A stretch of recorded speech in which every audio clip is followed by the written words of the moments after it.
전혀 모르는 사람으로부터 사기를 당하는 경우는 극히 드뭅니다. 가장 기억에 남는 사기범이 있습니다. 이 사람은 이제 전과 10범이었는데요. 20대부터 교도소 생활을 해왔는데 피해 금액이 약 100억 원에 이르렀고 심지어 변호사인 저에게도 수시로 거짓말을 했습니다. 검찰 조사 단계에서도 직접 검사님 5% 찾아오세요. 제가 돈 벌게 해줄 테니까요.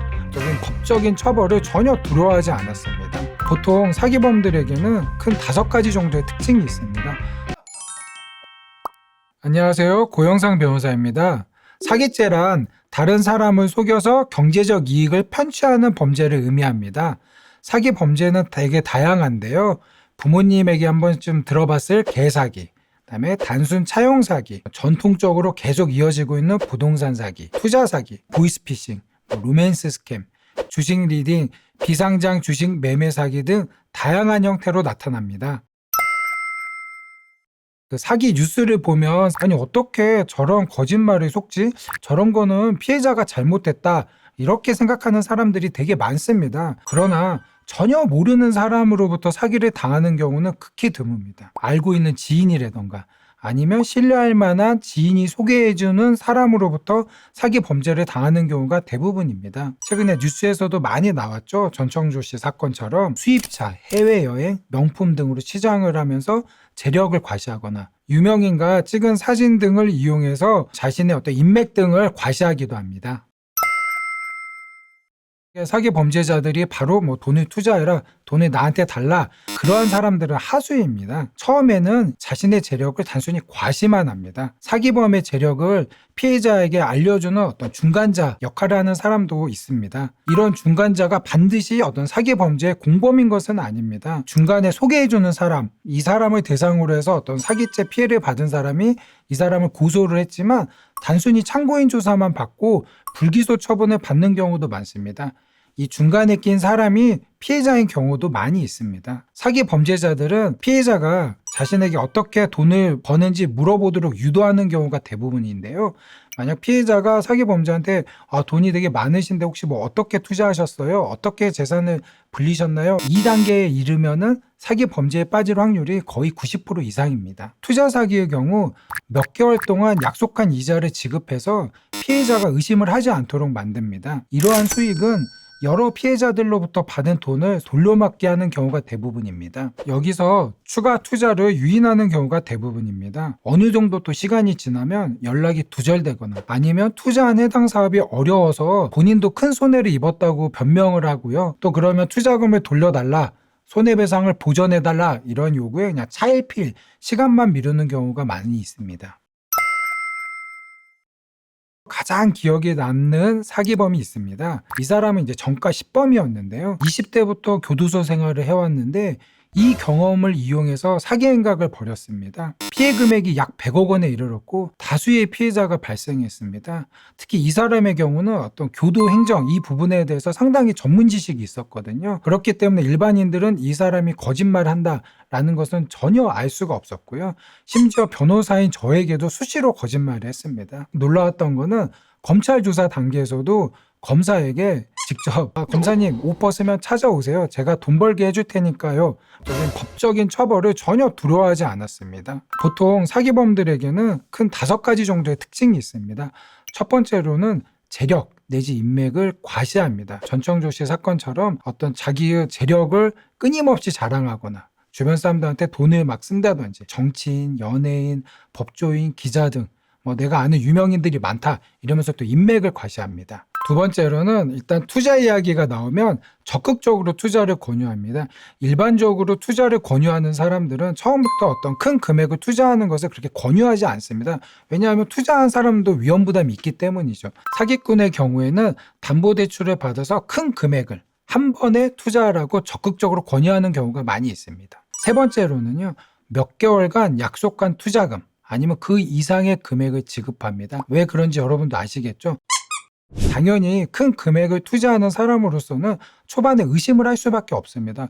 이거 혹시 괜찮은 건가? 저 사람을 믿을 수 있나? 이런 거는 누구나 다 의심을 합니다.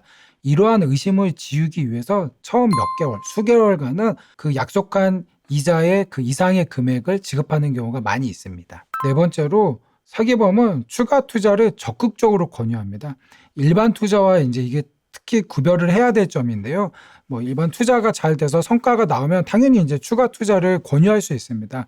그런데 사기범의 경우에는 대부분 몇 개월 내에 추가로 투자할 것을 유인합니다. 왜냐하면 이 사람들의 경우에는 기간이 길어질수록 자기가 사기를 치고 있다, 어떤 말도 안 되는 거짓말을 하고 있다는 것이 발각될 경우가 많이 있기 때문에 짧은 시간 안에 투자금을 많이 편취하려는 목적이 있기 때문입니다. 다섯 번째로는 일시적으로 사업이 어렵거나 아니면 정부에서 규제를 한다는 등 사정을 대면서 조금씩 연락이 안 됩니다. 그럼 사람 심리가 기존의 투자에 대해서 보존하고 싶은 마음이 있지 않습니까? 그러면은 바로 여기에 새로운 투자를 하면 된다라는 말에 쉽게 속아 넘어갑니다.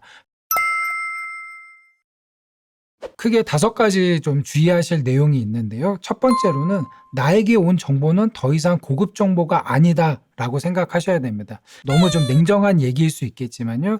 나에게 어떤 이러한 행운이 온다라는 생각이 들 때면 혹시 이건 사기가 아닌가라는 의심을 해봐야 합니다. 두 번째로는 어떤 주식, 부동산, 장외 주식에 투자를 할 경우 관련 내용을 조금 살펴보실 필요가 있습니다. 제가 이건 직접 좀 수행했던 사건인데요. 독실한 기독교 신자였던 피해자분이 교회 내 아는 언니한테 이제 돈을 투자했다가 사기를 당한 사건이었습니다. 교회 내 아는 언니가 전문 투자업자도 아니었습니다. 일반 주부였는데 교회 내에서 돈을 많이 벌었다, 주식 투자, 선물 투자, 상당히 이게 전문적인 내용인데 투자를 많이 해서 몇 배의 이익을 얻었다라는 소문이 있었습니다. 그래서 피해자 역시 자신 자녀의 어떤 결혼비, 적금 등 약 2억 원을 투자했는데요. 결국에는 2억 원 모두 손해를 본 사안이었습니다. 사실 이런 거는 조금만 알아보시면은 그 아는 언니라는 분이 전혀 전문 지식도 없었고 이렇게 투자를 하면 안 된다 라는 것을 알 수 있었는데요. 그냥 막연히 아는 사람이 잘해줄 거다라는 것만 믿고 투자를 했다가 안타깝게도 손해를 본 사안이었습니다. 세 번째로 첫 투자는 좀 손해를 입더라도 경제적 타격이 적을 만한 금액부터 시작해야 됩니다. 예를 들어서 500만 원, 1000만 원 이 정도 금액으로 일단은 투자를 한번 해보셔야 되는 거고요. 정상적인 투자 사업을 하는 중개하는 사람이라면 처음에 이 정도 돈만 투자한다고 해도 충분히 그 사정을 이해합니다. 다만 사기 범죄자들 같은 경우에는 이러한 금액을 얘기하면 반드시 더 투자해라, 이걸로는 안 된다, 다른 사람이 온다, 그래서 처음부터 큰 금액을 투자할 것을 유인합니다. 그럴 경우에 나 이 금액만 할 거다, 일단은 300, 500, 수백만 원에서만 시작할 거다 라고 말을 하면 사기 범죄자의 대부분, 거의 99%는 투자 권유를 하지 않을 겁니다. 여기에서 정상적인 투자와 사기 범죄인지가 구별되게 됩니다. 네 번째로는 만약을 대비해서 상대방의 부동산 등 재산 현황을 파악할 필요가 있습니다. 나중에 사기 범죄를 당했다는 사실을 알게 된 다음에 형사 고소를 하시거나 손해배상 청구를 하는 경우가 많이 있습니다. 입증이 돼서 상대방이 처벌을 받고 구속이 된다고 하더라도 이 사람이 재산을 빼돌렸을 경우에는 손해를 보전받을 그런 방법이 많이 없습니다. 투자를 할 경우에 그 상대방이 어떤 재산을 갖고 있는지를 현황을 파악하실 필요가 있습니다.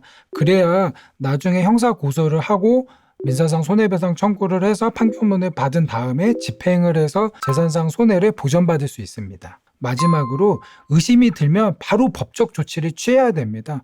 혹시나 기다리면 투자금을 환불해 주지 않을까라고 생각하는 분들이 있는데요. 전혀 그렇지 않습니다. 계속 기다려라, 지금 문제를 크게 일으키면 될 것도 안 된다 라고 해서 시간을 버는 경우가 많이 있습니다.